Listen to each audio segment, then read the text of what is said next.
Hello guys, how's it going? My name is Dalaran, and since you watch my videos, you will know that I've been playing a hell of a lot more Assassination Rogue as of Season 3 in WoD. It is really a go-to spec for me when it comes to battlegrounds, and especially those BGs I don't enjoy, such as Strand of the AIDS, but I play Assassination in those specific battlegrounds because I like Assassination for its mechanics. It is definitely my second most favorite spec, next to Combat Rogue of course.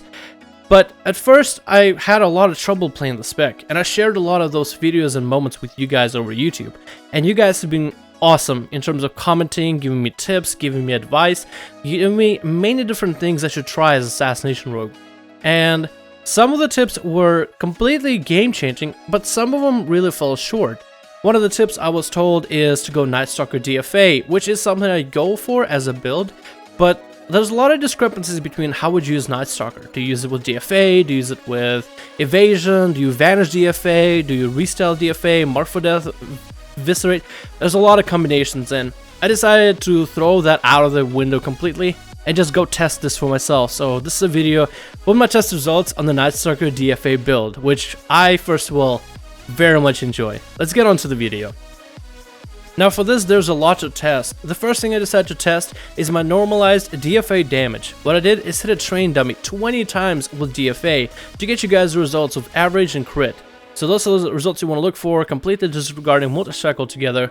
And to normalize my stats to make them fair, I decided to go with non-proc trinkets and non-proc weapons. Just basic on-point weapons, everything done on the Horde Rogue in order to normalize my damage. What I'm trying to do is see how much damage DFA hits on its own, as well as how much damage can DFA hit if Nightstalker can proc for it. The question we're going for, can Nightstalker proc for Death from Above? Death from Above, to explain to you guys, is a two-part finisher. There's the AoE component, where your rogue jumps in the air, you deal AoE damage, and then the single target component of Envenom or Eviscerate depending on your spec, where you slam down into your target. With Nightstalker you can deal 50% more damage, and a DFA is a Envenom, but 50% stronger. So technically it's possible to deal 100% more damage, but the question is, does Nightstalker benefit DFA, and how should you use Nightstalker? And this is a clip sped up of me building up 5 common points, going to stealth and hitting a target with DFA. As you'll see, the damage of my Envenoms is nowhere different. My Envenoms actually don't deal any more damage. So the Nightstalker is benefiting me, but it's not applying to my Envenoms. So the only thing I could think of is Nightstalker applies to the AoE portion of DFA, which I guess makes sense, and the AoE portion probably doesn't deal that much damage. I didn't really take a look at the damage of the AoE for DFA. I was really looking to see if the Nightstalker will benefit the two-part finisher. If it will benefit one part and another since it's in the same spell, because I've seen people say, just vanish DFA onto a target, you'll get Nightstalker proc with it. It's a question of, I don't think it actually works that way. But after testing, the damage is, the more numbers I stack, the more similar it looks altogether. Another theory I heard online was the fact that DFA at max range doesn't trigger the AoE. And I went to test it, and DFA is kind of a weird ability, always known to be a weird ability. And apparently at max range, yes, it doesn't trigger the actual AoE. Or if you start from stealth, it doesn't trigger the AoE. And you get a single target hit. So then, in theory, what if you start from stealth, you skip over the AoE, and you only land a single target hit on an enemy? Will you still get that 50% extra damage from Nightstalker? And I guess it's possible. It could happen, but the damage I got wasn't all too weird. The damage ended up for the Envenom portion of DFA was still pretty consistent. I didn't see any big number that really jumped out at me, and I tested this multiple times, hitting a train dummy over and over and over with a ranged DFA, just trying to get into max range. And even when I crit, the crit mathematically made sense.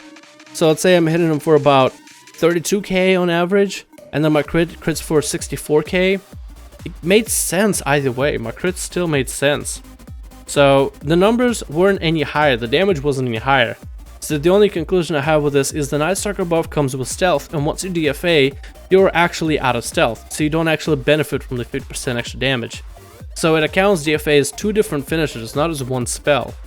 Which, is a good thing to know, so then there's different ways to play DFA build. So in the end, the Nightstalker DFA build is a very successful build, I even see people running it in arenas. Death from Above and Nightstalker make for an interesting combo, especially for Assassination, because the Envenom deals a lot of damage, and it scales with your Mastery, so then if you get Mastery procs, you just can deal a ton of burst in a short moment of time. But how would you use Nightstalker and DFA together? Well, the answer is you don't. You don't really invest a Nightstalker into your DFA. You do, however, invest a Nightstalker into your Envenom. Nightstalker will increase the damage of the next ability by 50%, so let's say you're building up to 5 comp points, or let's just say you not even have 5 comp points.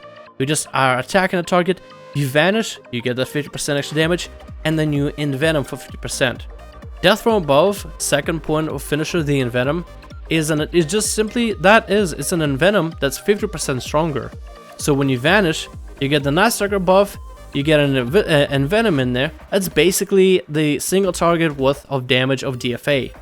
So the way you would actually play this build is you would use Envenoms out of stealth for a DFA worth of damage, and you would use DFA whenever you can out of stealth.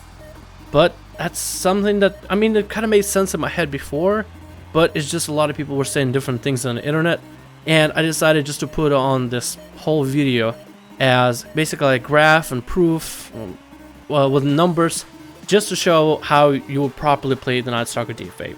So next time somebody tells you vanish DFA on somebody, you need to respond to them no, and then link in this video. And it's as simple as that, boys and girls. So I had a lot of fun making this video, actually. It was fun just learning all these different things about the damages, the averages, at least train dummy. And of course it's a bit different with PvP and PvP procs, so you can play around with it. But what I want to do is just get the steady, static numbers, just for the science of it. So hopefully guys, you did enjoy this video, and hopefully this was something helpful for you if you plan to play Assassination in Season 3. And this will allow you more opportunities for burst, more opportunities to score sweet kills in battlegrounds and even in arenas. I recommend Nightstalker DFA build in arenas or battlegrounds. It's a ton of fun. It changes your playstyle a little, but there's just so much empowering to it with the idea that you can DFA basically twice back to back in a row. Imagine that with Envenom and a Trinket proc. Thank you guys so much for watching. My name is Dalrin, and I'll see you guys in the next video.